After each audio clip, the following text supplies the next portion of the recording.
نحمده ونصلي على رسوله الكريم اما بعد فاعوذ بالله من الشيطان الرجيم بسم الله الرحمن الرحيم رب اشرح لي صدري ويسر لي امري واحلل عقدة من لساني يفقهوا قولي۔ سورۃ الکوثر مکی سورت ہے، 1 رکوع ہے اور 3 آیات ہیں۔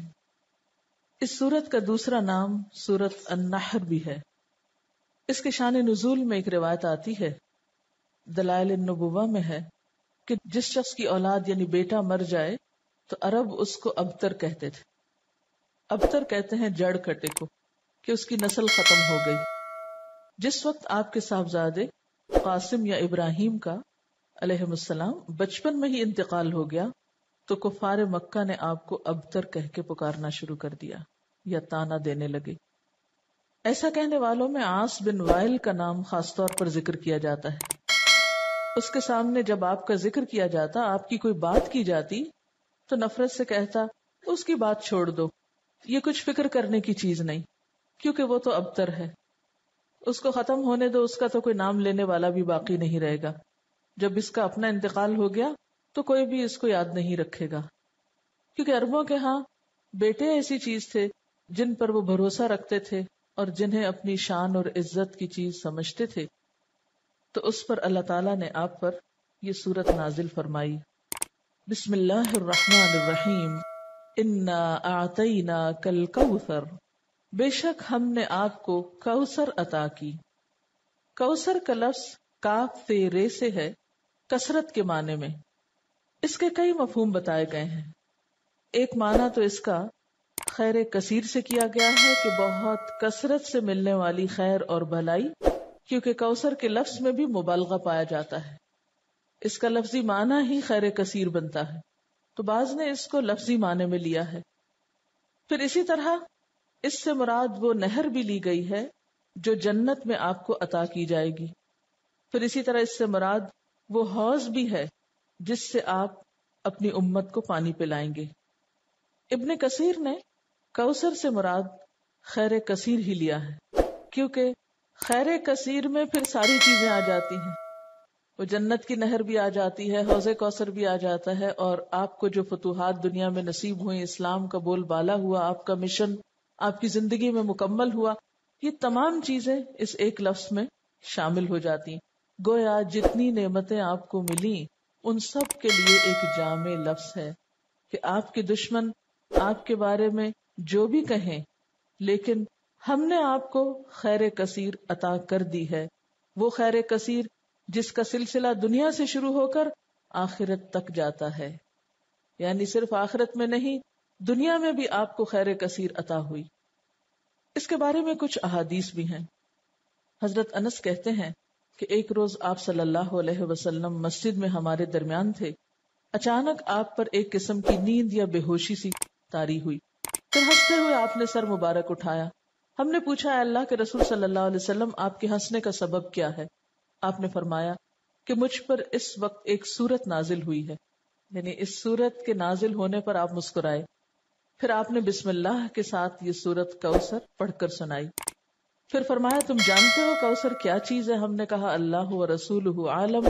آپ نے فرمایا یہ ایک نہر ہے جس کا میرے رب نے مجھ سے وعدہ فرمایا ہے، جس میں خیر کثیر ہے، اور وہ حوض ہے جس پر میری امت قیامت کے روز پانی پینے کے لیے آئے گی۔ اس کے پانی کے پینے کے برتن آسمان کے ستاروں کی تعداد میں ہوں گے۔ اس وقت بعض لوگوں کو فرشتے حوض سے ہٹا دیں گے تو میں کہوں گا میرے پروردگار یہ تو میری امت ہے۔ اللہ تعالیٰ فرمائے گا آپ نہیں جانتے کہ ان لوگوں نے آپ کے بعد کیسا دین اختیار کیا، یعنی نام آپ کا لیتے تھے لیکن طریقے آپ والے نہیں تھے۔ بہرحال اس نہر کے بارے میں معراج کے واقعے میں بھی کچھ تفصیلات ملتی ہیں۔ بخاری کی روایت ہے، آپ صلی اللہ علیہ وسلم نے معراج کے واقعے میں فرمایا، میں ایک نہر پہ پہنچا جس کے دونوں کناروں پر خولدار موتیوں کے ڈیرے لگے تھے۔ میں نے جبریل سے پوچھا یہ نہر کیا ہے؟ اس نے جواب دیا یہ کوثر ہے۔ یعنی آپ کو معراج کے سفر پر وہ نہر دکھائی گئی جس میں پانی بہ رہا تھا یا جو بھی چیز، مگر اس کے کناروں کے اوپر خولدار موتی تھے۔ سیدنا ابو عبیدہ نے حضرت عائشہ سے پوچھا کہ کوثر سے کیا مراد ہے؟ انہوں نے کہا کوثر سے ہر وہ بھلائی مراد ہے جو اللہ نے آپ کو عطا کی۔ ابو بشیر کہتے ہیں کہ میں نے سعید بن جبیر سے کہا، یعنی مختلف لوگ اس کے بارے میں سوال جواب کرتے رہے کہ لوگ کہتے ہیں کہ کوثر جنت میں ایک نہر کا نام ہے۔ سعید نے جواب دیا، جنت والی نہر بھی اس بھلائی میں داخل ہے جو اللہ نے آپ کو عطا کی ہے۔ گویا مختلف آراء ہیں اس بارے میں، لیکن حقیقت یہ ہے کہ اس میں وہ تمام بھلائیاں شامل ہیں جو اللہ سبحانہ وتعالی نے رسول اللہ صلی اللہ علیہ وسلم کو عطا کی۔ آخرت کی بھلائیوں کے علاوہ دنیا کی بھلائیاں اگر آپ دیکھیے جن کا ذکر اور پھر اس سے پہلے بھی وَالضُّحَىٰ وَاللَّيْلِ إِذَا سَجَىٰ مَا وَدَّعَكَ رَبُّكَ وَمَا قَلَىٰ وَلَلْآخِرَةُ خَيْرٌ لَكَ مِنَ الْأُولَىٰ وَلَسَوْفَ يُعْطِيكَ رَبُّكَ فَتَرْضَىٰ۔ تو یہ جو ہے وَلَسَوْفَ يُعْطِيكَ رَبُّكَ فَتَرْضَىٰ یہ بھی اسی خیر کثیر میں شامل ہے۔ پھر اسی طرح أَلَمْ نَشْرَحْ لَكَ صَدْرَكَ وَوَضَعْنَا عَنْكَ وِزْرَكَ الذي انقض ظهرك ورفعنا لك ذكرك یہ بھی خیر کثیر میں شامل ہے جو آپ صلی اللہ علیہ وسلم کو عطا ہوا۔ آپ کو قرآن جیسی نعمت دی گئی اور صحابہ کرام جیسے مخلص ترین ساتھی عطا ہوئے جنہوں نے اپنی جانیں قربان کر کے اس مشن کو پروان چڑھایا جو آپ اللہ کی طرف سے لے کر آئے تھے۔ اب بات یہ ہے کہ جب بھی کسی کو کوئی نعمت ملے تو اسے کیا کرنا چاہیے؟ اس کا حق ادا کرنا چاہیے۔ اور کسی نعمت کا حق کب ادا ہوتا ہے؟ جب انسان اللہ کی مرضی اور اطاعت کے کام کرتا ہے۔ اس لیے فرمایا فَصَلِّ لِرَبِّكَ وَانْحَرْ، پس نماز پڑھیے اپنے رب کے لیے اور قربانی کیجیے۔ اس سے ایک بہت بڑے سوال کا جواب ملتا ہے کہ اللہ کا شکر کیسے ادا کیا جائے۔ آپ کو بھی خیر کثیر مل رہی ہے، قرآن کی نعمت، تو اس کے شکرانے کے لیے بھی خاص نوافل پڑھنے ہیں، ٹھیک ہے، اور اس کے ساتھ صدقہ بھی کرنا ہے، کیونکہ اسی طرح شکرانہ ادا کیا جاتا ہے۔ ایک طرف بندہ اللہ کا حق نہ بھولے اور دوسری طرف بندوں کا نہ بھولے۔ عام طور پر اس موقع پر خوشی منائی جاتی ہے اور پھر خوشی منانے میں سب کچھ اپنے اوپر ہی خرچ کر لیا جاتا ہے۔ یہ صرف چند ظاہری مخصوص چیزوں سے خوشی منانے کا تصور سامنے آتا ہے، جبکہ خوشی منانے کے کئی طریقے ہیں، اور خاص طور پر محروم لوگوں کو ایسے موقعوں پہ یاد رکھنا۔ مسلمان کی زندگی میں تو جو بھی خوشی کا موقع آتا ہے وہ تنہا نہیں مناتا اس کو، اسی لیے چھوٹی عید ہو بڑی عید ہو دونوں میں آپ نمازیں پڑھتے ہیں، ایک میں صدقہ فطر ادا کرتے ہیں، دوسرے میں قربانی کرتے ہیں، اس کے علاوہ بھی جو بن پڑے یتیموں، غریبوں، مسکینوں اور ضرورت مند افراد کو دیتے ہیں۔ اور یہی اصول رکھیے زندگی بھر، جب بھی کوئی نعمت ملے فَصَلِّ لِرَبِّكَ، اپنے رب کے لیے نماز پڑھیے، جھک جائیے، وَانْحَرْ، اور قربانی کیجیے۔ نحر بنیادی طور پر اونٹ کی قربانی کو کہا جاتا ہے، یعنی قربانی ٹھیک ٹھاک قسم کی۔ اونٹ سب سے بڑا جانور ہے نا، تو اپنی حیثیت کے مطابق جو بھی اللہ توفیق دے۔ اسی لیے کہا جاتا ہے کہ حضرت عبداللہ بن عمر نے شاید سورۃ البقرہ کے خاتمے پر 7 اونٹ ذبح کیے تھے۔ عربوں کے ہاں سب سے بڑی دولت اونٹ تھی، ان کی متاع یہی تھی، اور کسی کو آنر دینا ہوتا تو اس کے آنے پر اس کی مہمانی میں اونٹ ذبح کیا کرتے تھے، مرغی بکری نہیں بلکہ اونٹ۔ تو اسی طرح صدقے کا جو انتہائی تصور ہے، یا بڑی سے بڑی چیز اللہ کی راہ میں دینا ہے، وہ کیا ہے؟ جو بن پڑے میکسیمم انسان کو دینے میں وہ دے اللہ کے راستے میں۔ وَانْحَرْ، اور قربانی کیجیے، یعنی نحر سے مراد اونٹ کی قربانی، اور اس کا مسنون طریقہ کیا ہے کہ اس کا پاؤں باندھ کر حلقوم میں نیزہ مارا جاتا ہے، کھڑا کر کے اس کو قربان کیا جاتا ہے، اسی سے پتہ چلتا ہے۔ ویسے تو قربانی کے لیے اور لفظ بھی آتے ہیں نا، لیکن یہاں نحر سے خود بخود واضح ہو رہا ہے کہ یہ اونٹ کی، کیونکہ صرف اونٹ کو اس طرح ذبح کیا جاتا ہے، باقی جانوروں کو لٹا کے ذبح کیا جاتا ہے۔ اور ویسے بھی آپ صلی اللہ علیہ وسلم کو حکم تھا قُلْ إِنَّ صَلَاتِي وَنُسُكِي وَمَحْيَايَ وَمَمَاتِي لِلَّهِ رَبِّ الْعَالَمِينَ، تو فَصَلِّ لِرَبِّكَ، دکھاوے کی نماز نہیں، وہ جو پچھلی صورت میں آئی ہے الَّذِينَ هُمْ يُرَاءُونَ وَيَمْنَعُونَ الْمَاعُونَ۔ ایک تو اپنے اندر کے حرص اور بخل ختم کرنے ہیں، اور دوسری طرف دکھاوے کی نماز نہیں، فَصَلِّ لِرَبِّكَ کرنی ہے، وَانْحَرْ، اور قربانی بھی اپنے رب کے لیے کرنی ہے۔ نتیجہ کیا نکلے گا؟ إِنَّ شَانِئَكَ هُوَ الْأَبْتَرُ، دشمنوں کو اللہ خود سنبھال لے گا، برا چاہنے والے خود مصیبت میں گرفتار ہو جائیں گے۔ عموماً کیا ہوتا ہے جب انسان کو نعمت ملتی تو ساتھ ہی حاسد بھی پیدا ہو جاتے ہیں نا، ساتھ ہی جیلسیز شروع ہو جاتی ہیں، خواہ دین کی نعمت ملے یا دنیا کی ملے، یہ ایک انڈرسٹوڈ سی بات ہے۔ تو آپ صلی اللہ علیہ وسلم صادق اور امین تھے، لوگوں کی آنکھوں کا تارا تھے.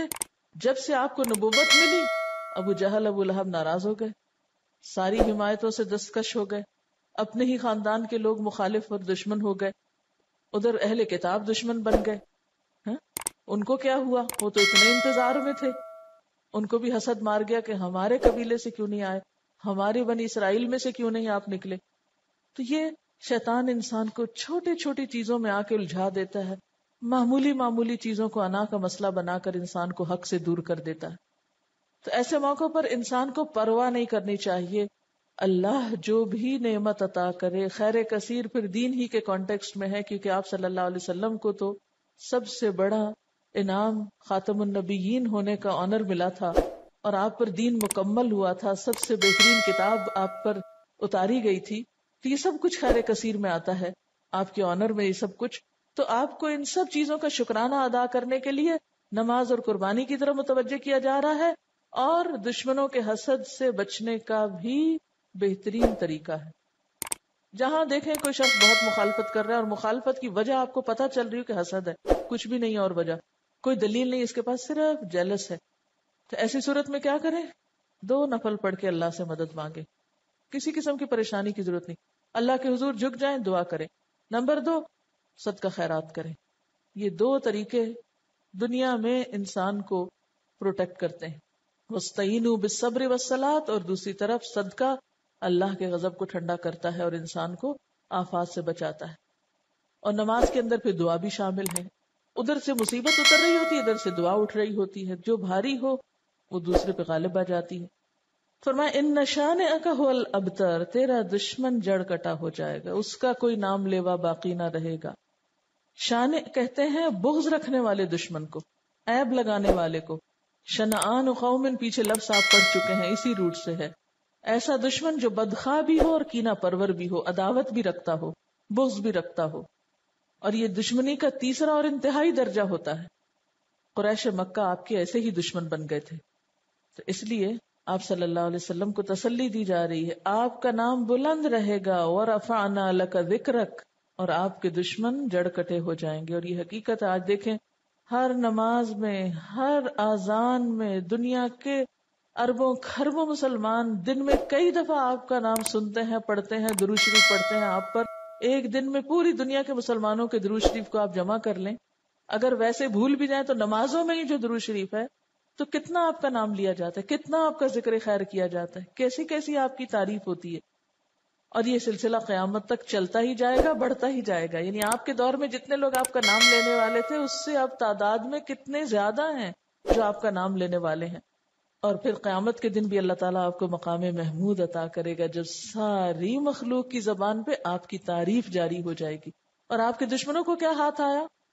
جب تک تاریخ کی کتاب اٹھا کے نہ دیکھے نہیں پتا چلتا عاص بن وائل کون ہے، نہیں پتا چلتا ابو جہل کا نام کیا تھا اور ابو لہب کا نام کیا تھا اور وہ کیا کرتے تھے اور ان کا کیا معاملہ اور قصہ تھا، عام لوگوں کو نہیں پتا. اور اس کے مقابلے میں آپ صلی اللہ علیہ وسلم کا نام ہمیشہ کے لیے بلند ہو گیا. اس سے جو بات ہمیں پتہ چلتی ہے اور جو سبق سیکھنے کا ہے وہ کیا ہے کہ انسان اللہ کی نعمتوں پر نظر رکھے، پازیٹو سوچ اختیار کرے، نعمتوں کا شکرانہ ادا کرے، نعمتیں اور ملیں گی. مخالفتوں کی پرواہ نہ کرے، مخالفتیں دم توڑ جائیں گی، اس لیے کہ اللہ سبحانہ و تعالی خود حفاظت کرنے والا ہے. جو شخص اپنے رب کو منانے اور راضی رکھنے میں کامیاب ہو گیا وہ محفوظ ہو گیا. جس نے رب کا سہارا تھام لیا، جس نے اس پہ توکل کیا، جو اس کی مدد کے لائق ہو گیا، جس پر اس کا فضل ہو گیا، پھر اس کے لیے کوئی بھی پریشانی باقی نہ رہے گی انشاءاللہ. سورۃ الکافرون مکی سورت ہے، 1 رکوع ہے، 6 آیات ہیں. صحیح احادیث سے ثابت ہے کہ آپ صلی اللہ علیہ وسلم طواف کی 2 رکعتوں، فجر اور مغرب کی سنتوں میں قل یا ایھا الکافرون اور سورۃ اخلاص پڑھا کرتے تھے. اسی طرح آپ صلی اللہ علیہ وسلم نے بعض صحابہ کرام کو فرمایا کہ رات کو سوتے وقت یہ سورت پڑھ کر سو گے تو شرک سے بری قرار پاؤ گے. تو رات کو جہاں بسمک اللہم اموت و احیا پڑھتے ہیں وہاں اس سورت کو بھی پڑھا کریں. بعض روایات میں آپ کا عمل بھی بتلایا گیا ہے، یعنی آپ صلی اللہ علیہ وسلم کے پڑھنے کا طریقہ بھی پتہ چلتا ہے. حضرت عائشہ فرماتی ہیں کہ آپ صلی اللہ علیہ وسلم نے فرمایا کہ فجر کی سنتوں میں پڑھنے کے لیے 2 صورتیں بہتر ہیں، سورت کافرون اور سورت اخلاص۔ بعض صحابہ نے آپ صلی اللہ علیہ وسلم سے عرض کیا کہ ہمیں کوئی دعا بتا دیجئے جو ہم سونے سے پہلے پڑھا کریں۔ آپ نے قل یا ایھا الکافرون پڑھنے کی تلقین کی اور فرمایا کہ یہ شرک سے برات ہے، کیونکہ شرک ایسا گناہ ہے جو معاف نہیں ہوگا، تو اگر انشاءاللہ ہر روز پڑھیں گے تو اللہ تعالیٰ اس سے بچنے کی توفیق بھی دیں گے۔ حضرت جبیر بن مطعم فرماتے ہیں کہ آپ صلی اللہ علیہ وسلم نے ان سے فرمایا کیا تم یہ چاہتے ہو کہ جب سفر میں جاؤ تو وہاں تم اپنے سب رفقا سے زیادہ خوشحال اور بامراد رہو، تمہارا سامان زیادہ ہو جائے؟ انہوں نے عرض کیا بے شک میں ایسا چاہتا ہوں اے اللہ کے رسول صلی اللہ علیہ وسلم۔ آپ نے فرمایا کہ آخر قرآن کی 5 صورتیں کافرون، نصر، اخلاص، فلق اور ناس پڑھا کرو، یعنی سفر کے موقع پر بھی پڑھا کرو۔ ہر سورت کو بسم اللہ سے شروع کرو اور بسم اللہ ہی پر ختم کرو، یعنی اگلی سورت سے پہلے پھر پڑھو۔ حضرت جبیر کہتے ہیں کہ اس کے بعد میرا حال یہ تھا کہ سفر میں اپنے 2 ساتھیوں کے مقابلے میں خستہ حال ہوتا تھا۔ آپ کی اس تعلیم پر عمل کرنے کے بعد میں سب سے اچھے حال میں رہنے لگا۔ ایک مرتبہ آپ صلی اللہ علیہ وسلم کو بچھو نے کاٹ لیا، آپ نے پانی اور نمک منگوایا، اور یہ پانی یعنی پانی میں نمک ڈال کے یہ پانی کاٹنے کی جگہ لگاتے تھے اور قل یا ایھا الکافرون اور قل اعوذ برب الفلق اور قل اعوذ برب الناس پڑھتے جاتے تھے، یعنی اس صورت سے دم بھی کیا جا سکتا ہے۔ اب اس صورت کا شان نزول کیا ہے؟ ابن اسحاق کی روایت میں ہے کہ ابن عباس سے مروی ہے، ابن اسحاق جو ہسٹورین ہے، سیرت نگار ہے، اس نے ابن عباس سے روایت کیا ہے کہ ولید بن مغیرہ، عاص بن وائل اور اسود بن عبد المطلب اور امیہ بن خلف آپ کے پاس آئے اور کہا آؤ ہم آپس میں اس پر صلح کر لیں کہ 1 سال آپ ہمارے بتوں کی عبادت کیا کریں، 1 سال ہم آپ کے معبود کی عبادت کریں گے۔ اسی طرح ابن عباس سے روایت ہے کہ کفار مکہ نے باہمی مصالحت کے لیے یہ صورت پیدا کی تھی، اور جھگڑا ختم کریں، 1 سال تمہارا 1 ہمارا، اور یہ بھی کہا تھا کہ آپ ہمارے بتوں میں سے بعض کو صرف ہاتھ لگا دیں، ٹچ کر دیں، تو ہم آپ کی تصدیق کرنے لگیں گے، یعنی 1 دفعہ آپ ان پہ شفقت کا ہاتھ پھیر دیں تو پھر ہم کیا کریں گے، آپ کے معبود کی عبادت شروع کر دیں گے۔ تو اس موقع پر جبریل علیہ السلام یہ صورت لے کر نازل ہوئے کہ دین کے معاملے میں کوئی کمپرومائز نہیں۔ بسم اللہ الرحمن الرحیم، قل یا ایھا الکافرون، کہہ دیجئے اے کافرو۔ پورے قرآن پاک میں یہ انداز نہیں ہے کافروں کو بلانے کا، لیکن اس موقع پر نام لے کر پکار کر کہا جا رہا ہے۔ الکافرون سارے مراد ہیں، لیکن خصوصی طور پر جن کے بارے میں یہ صورت نازل ہوئی۔ اور یہ بھی یاد رکھیے کہ یہ صورت مکی دور کے آخری حصے میں نازل ہوئی، جب آپ نے ان پر ساری حجت تمام کر دی تھی، اور پھر وہ آپ کو ایسی آفرز دے رہے تھے۔ آپ ایک عرصے تک اپنی قوم کو یا قومی کہہ کے پکارتے تھے، اے میری قوم، اے بنو ہاشم، اے قریش، لیکن اب یہاں اے کافرو کہہ کے پکارا گیا، اور حجت تمام کرنا بھی مقصود تھا۔ تو قل یا ایھا الکافرون، کہہ دیجئے اے کافرو، لا اعبد ما تعبدون، میں عبادت نہیں کرتا ان کی جن کی تم عبادت کرتے ہو، یعنی کسی قیمت پر میں تمہارے معبودوں کی عبادت نہیں کر سکتا۔ آپ کو یاد ہوگا کہ ابتدائی دور میں بھی آپ کو کچھ آفرز دی گئی تھی۔ جب ابو طالب زندہ تھے، کفار مکہ میں سے کچھ سردار آ کر یہ آفر کر رہے تھے آپ صلی اللہ علیہ وسلم کو کہ آپ چاہیں تو آپ کے قدموں میں جتنی چاہیں دولت لا کے ڈھیر کر دیتے ہیں، جس لڑکی سے چاہیں شادی کر دیتے ہیں، مکہ کا سردار بننا چاہتے ہیں تو وہ بنا لیتے ہیں، لیکن ہمارے معبودوں کی توہین نہ کرو، ان کو کچھ نہ کہا کرو، لا مت کہو، الا اللہ کہتے رہو لیکن لا مت کہو، ان کو کچھ نہ کہو۔ لیکن آپ صلی اللہ علیہ وسلم نے ان میں سے کسی بات کو تسلیم نہیں کیا۔ اس سے یہ بات پتہ چلتی ہے کہ دین کا کام اس وقت تک ہو نہیں سکتا جب تک انسان اپنی بات کا پکا نہ ہو۔ دین کے اصولوں پہ کمپرومائز نہیں کیا جا سکتا۔ اچھا، ہمارا عام طور پر حال کیا ہوتا ہے، بعض اوقات ہم دوسرے کا دل رکھنے کے لیے اس کی غلط باتیں لے لیتے ہیں۔ ہم کہتے ہیں چلو پہلے اس کو مانوس کر لیں، کچھ غلط کام ان جیسے کر لیں، اور پھر اس کے بعد ہم ان کو سمجھا لیں گے۔ یہ طریقہ درست نہیں ہوتا۔ مثلا کوئی شراب پی رہا تو آپ کہ چلو میں اس کا دل رکھنے کو تھوڑی سی پی لوں، پھر اس کے بعد اس کو تبلیغ کر کے سمجھا دوں گی کہ یہ حرام ہے، پہلے ذرا میں کمپنی تو دوں اس کو۔ یہ نہیں ہو سکتا، اس لیے کہ جب آپ کا اپنا عمل غلط ہوگا تو آپ دوسرے کو کس منہ سے منع کریں گے؟ آپ کی کون سنے گا پھر؟ اصل بات یہ ہے کہ باطل دوئی پرست ہے، حق لا شریک ہے. شعر ہے اصل میں. باطل دوئی پرست یعنی کہ اس میں بے وفائی ہے، بہت سارے بت ہیں. حق لا شریک ہے. حق کی خوبی کیا ہے کہ اس میں بس ایک الہ ہے، دی اونلی ون.